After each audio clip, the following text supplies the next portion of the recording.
according to recent polling, the age at which you now cross over from being more likely to be a Conservative voter than a Labour voter, at the 2019 election, which is really not very long ago, that age was 39, and it's now 70, which is slightly crazy, right? The Conservatives have always had more older voters than younger voters. That's not surprising, and it shouldn't necessarily be a problem for them.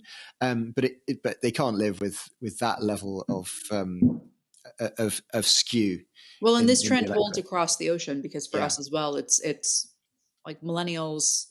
You know, there are millennials who are now in their 40s who have not become conservative because they did not how to put this, inherit the riches that sometimes come with middle age. And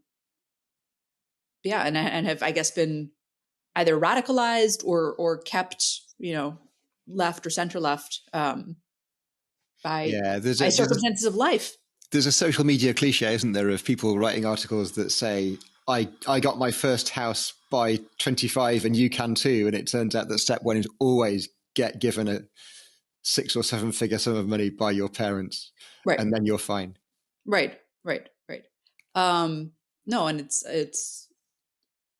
and we should say like that. Okay. But here, as we've talked about, that doesn't necessarily mean that those younger voters are coming out for Biden. No. Right. Like, it doesn't mean that life is good enough for them, that they're happy enough with how the world is turning, that they will come out and vote for Biden. Yeah. It does mean that they, that they're not going to buy into the trickle down dream of yore as their parents may have. Yeah. Dissatisfaction is always a difficult issue for incumbents, even if their policies might be better for that group.